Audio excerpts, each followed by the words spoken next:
बहनों और भाइयों, जो समाज अपने पूर्वजों को विस्मृत करता है उसका कोई भविष्य नहीं होता है।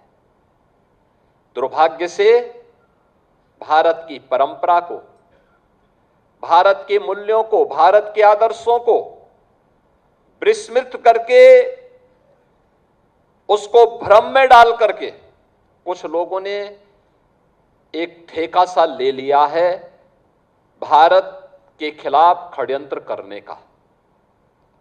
मैं बहुत शक हूं उन चीजों को देख करके। मैं भी पिछले दिनों इस रायबरेली के सांसद श्री राहुल गांधी जी के एक बयान को पढ़ रहा था। उनका बयान, ये महाराष्ट्र के अंदर उन्होंने एक बयान दिया और उन्होंने बयान दिया कि महिलाएं मनुस्मृति के बंधन को तोड़ करके अब बाहर आ जाएं। राहुल जी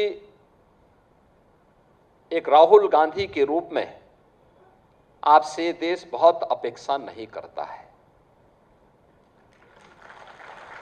कोई अपेक्षा नहीं करता है, लेकिन भारत की संसद में, भारत की सर्वोच्च पंचायत में नेता प्रतिपक्ष के रूप में आपको देश के लोकतंत्र के प्रति जवाबदेही बनाता है। आपने भारत के संविधान की शपथ ली थी और संविधान की शपथ लेकर के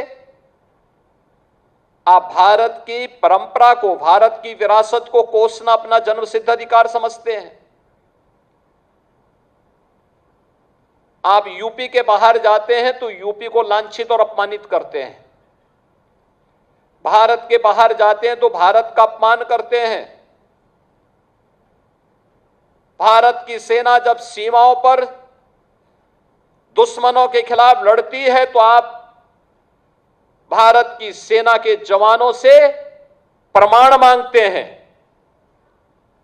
आतंकवाद के खिलाफ देश की लड़ाई में देशद्रोही तत्वों को आप प्रत्यक्ष और अप्रत्यक्ष रूप से प्रोत्साहित करते हैं।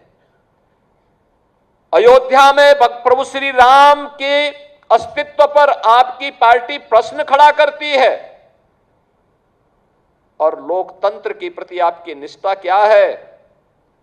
ये तो इस देश ने 1975 में आपातकाल की काली साया को देखा है।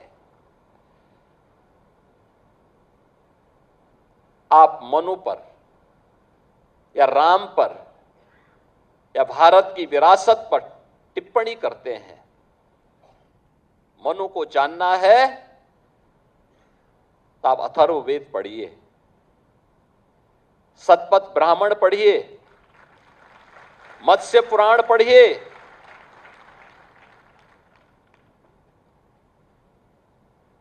आपको सारी जानकारियां मिल जाएंगी। मैं पूछना चाहता हूं, कौन ऐसा व्यक्ति है जिसके जीवन में किसी न किसी रूप में, मां के रूप में या बहन के रूप में या पत्नी के रूप में या फिर बेटे के रूप में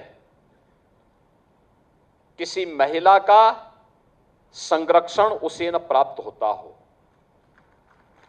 कौन ऐसा व्यक्ति है? क्या कोई बेटी पिता के बगैर है? क्या कोई बहन भाई के बगैर है?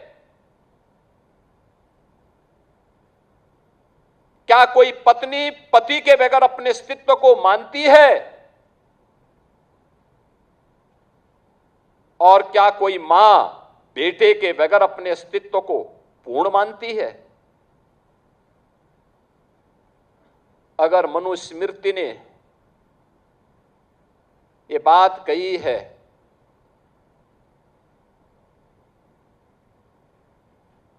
आप बताइए सही बात क्या है?